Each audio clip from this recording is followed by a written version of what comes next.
اللہ تبارک و تعالیٰ نے قرآن مجید فرقان حمید میں اپنے ان بندوں کی تعریف اور تحسین فرمائی ہے کہ جو زمین و آسمان کی خلقت میں، اس کی وسعتوں میں اور اس کے اندر پائے جانے والی موجودات اور مخلوقات کے اندر غور و فکر کرتے ہیں اور مصنوع سے صانع کی عظمت پر اور مخلوق سے خالق کی کبریائی پر استدلال کرتے ہیں۔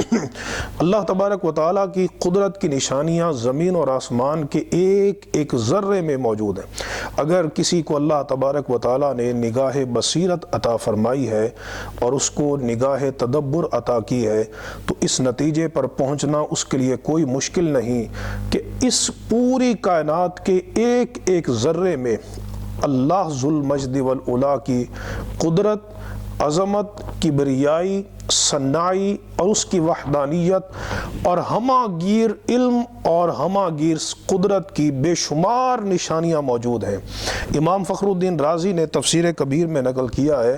کہ وَفِي كُلِّ شَيْءٍ لَهُ آیَةٌ تدل علی انہ واحد، کائنات کی ہر شے کے اندر اس بات پہ دلالت موجود ہے کہ اللہ تبارک و تعالی اپنی ذات و صفات میں یکتا ہے، واحد ہے، لا شریک ہے۔ چنانچہ اللہ رب العزت نے سورۃ آل عمران میں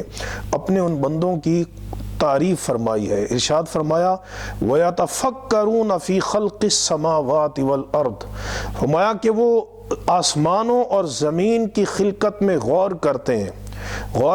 اور پھر جب غور کرتے ہیں تو ایک معرفت کا سمندر انہیں نظر آتا ہے۔ اس کائنات کی خلقت میں عجائبات ہی عجائبات نظر آتے ہیں تو وہ کیا عرض کرتے ہیں، ربنا ما خلقت ھذا باطلا سبحانک، عرض کرتے ہیں کہ اے ہمارے رب، یہ سب کچھ تو نے باطل، بیکار اور فضول پیدا نہیں کیا، تو اس سے بڑا پاک ہے کہ تو مہمل اور فضول کام کرے۔ تو اللہ رب العزت نے ان بندوں کی تعریف فرمائی۔ اس کے برعکس قرآن مجید واضح طور پر ان بندوں کی شدید مذمت کرتا ہے جن کو اللہ رب العزت نے عقل جیسی نعمت عطا کی ہے لیکن وہ کائنات کی وسعتوں میں غور و فکر نہیں کرتے۔ جو ایک عام بے جان نقش دیکھیں تو اس کے مصور کی مہارت کو مانتے ہیں، لیکن کائنات کی وسعتوں میں پھیلی ہوئی اللہ رب العزت کی لامحدود نشانیاں دیکھ کر وہ اس میں اغماد کرتے ہیں، چشم پوشی کرتے ہیں، تدبر نہیں کرتے۔ تو ان میں اور جانوروں میں کوئی فرق نہیں، قرآن مجید نے واضح طور پہ بیان کیا، بلکہ فرمایا اولئک کالانعام بل ہم اضل، کہ وہ چوپایوں کی طرح ہیں بلکہ ان سے بھی گئے گزرے ہیں۔ ارشاد فرمایا ان لوگوں کی مذمت کے متعلق کہ جو زمین و آسمان کی وسعتوں میں اور زمین و آسمان کی نشانیوں میں غور و فکر نہیں کرتے۔ فرمایا سورۃ یوسف کی آیت نمبر 105 میں وَكَأَيٍّ مِّنْ آیَةٍ فِي السَّمَاوَاتِ وَالْأَرْضِ يَمُرُّونَ عَلَيْهَا وَهُمْ عَنْهَا مُعْرِضُونَ، فرمایا کہ آسمان اور زمین میں کتنی نشانیاں ہیں جس کے پاس سے وہ گزرتے ہیں لیکن وہ اس سے اعراض کرتے ہیں، ان میں غور و فکر نہیں کرتے، ان میں اس کی گہرائی میں سوچتے نہیں کہ یہ چیز از خود تو پیدا نہیں ہو گئی۔ ہم نے زندگی میں کتنی بار پانی پیا ہے لیکن یہ زحمت نہیں کی کہ اپنی عقل سے یہ سوچیں کہ یہ پانی صاف ستھرا ہمیں کہاں سے مل رہا ہے، اس میں مٹھاس کہاں سے ہے، یہ ہلکا کیوں ہے، یہ ہماری طبیعت کے موافق کیوں ہے، یہ لیل و نہار کا جو نظام بنا ہوا ہے جس کی انسان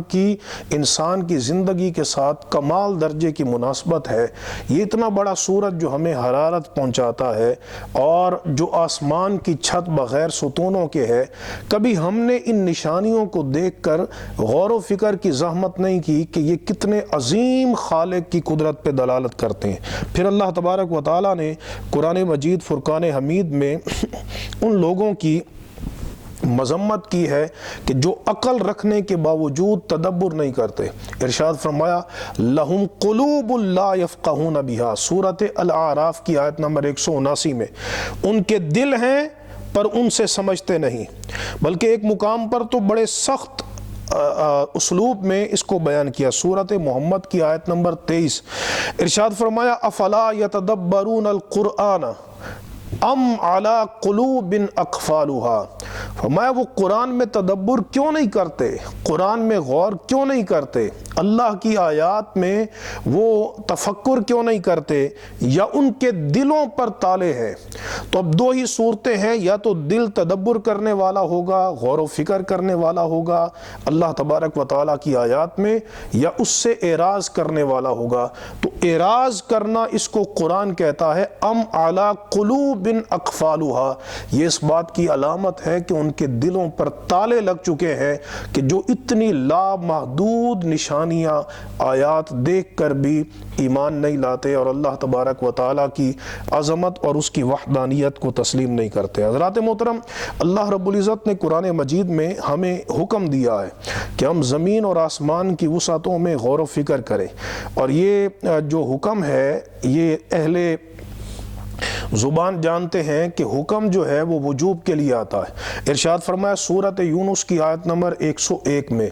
انظروا ماذا فی السماوات والارض، فرمایا تم غور کرو، نگاہ بصیرت سے دیکھو آسمانوں اور زمین میں کیا ہے، یعنی کیا کچھ اللہ کی نشانیاں موجود ہیں، اس کی قدرت کی نشانیاں موجود ہیں۔ یہ تدبر کا حکم قرآن نے ہمیں کیوں دیا ہے کہ ہم نگاہ بصیرت کے ساتھ دیکھیں، کھول نگاہ، زمین دیکھ، فلک دیکھ، فضا دیکھ، مشرق سے ابھرتے ہوئے سورج کو ذرا دیکھ۔ ڈاکٹر اقبال نے بھی یہ کہا ہے۔ تو یہ ہمیں قرآن مجید نے تدبر کا حکم کیوں دیا ہے؟ امام فخر الدین رازی اس کی ایک وجہ بیان کرتے ہیں تفسیر کبیر میں۔ آپ فرماتے ہیں کہ لا سبیل الی معرفت اللہ الا بالتفکر والتدبر، فرمایا کہ انسان کو اس وقت تک اللہ رب العزت کی معرفت نصیب ہی نہیں ہوتی جب تک وہ اللہ رب العزت کی قدرت کی نشانیوں میں تدبر نہیں کرتا، غور و فکر نہیں کرتا، رات اور دن کے توارد کو نگاہ بصیرت سے نہیں دیکھتا، زمین سے مخلوق کو معیشت جو مل رہی ہے، سامان مل رہے ہیں، اس کو نگاہ تفکر سے نہیں دیکھتا، اس بندے کو اللہ کی معرفت نہیں ملتی۔ تو حضرات محترم، اللہ رب العزت کی معرفت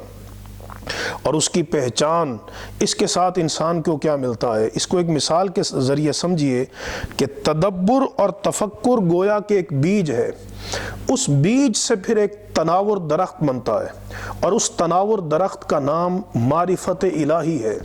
اور اس درخت کی مختلف شاخیں ہیں۔ اللہ رب العزت کی معرفت سے ہی اس کی خشیت ملتی ہے، اللہ رب العزت کی معرفت سے ہی اس کی محبت ملتی ہے، اللہ تبارک و تعالیٰ کی معرفت سے ہی انسان کو یقین کا نور ملتا ہے، اللہ رب العزت کی معرفت سے ہی انسان کو توکل ملتا ہے، اللہ تبارک و تعالیٰ کی معرفت سے ہی انسان کو استغنا ملتا ہے، اللہ تبارک و تعالیٰ کی معرفت سے ہی انسان کو اللہ رب العزت کی بارگاہ میں تذلل، عاجزی اور تخشع ملتا ہے، خشوع ملتا ہے، اللہ رب العزت کی معرفت سے ہی انسان کو مناجات میں لذت ملتی ہے، سجدوں میں حضوری ملتی ہے، انسان کو تڑپنے پھڑکنے کا موقع ملتا ہے۔ تو آپ دیکھیے ایک معرفت الہی سے انسان کو کیا کچھ ملا ہے، اور یہ معرفت اس وقت ملے گی کہ جب ہم اس کی قدرت کی نشانیوں میں غور و فکر کریں گے۔ اس لیے قرآن مجید جا بجا ہمیں اللہ تبارک و تعالیٰ کی قدرت کی نشانیوں میں غور و فکر کی دعوت دیتا ہے۔ انشاءاللہ ہم اس سلسلے کو مزید دلائل کے ساتھ بڑھائیں گے۔ اللہ تبارک و تعالیٰ ہم سب کو کامل ایمان اور کامل معرفت نصیب فرمائے۔ وآخر دعوانا ان الحمد للہ رب العالمین۔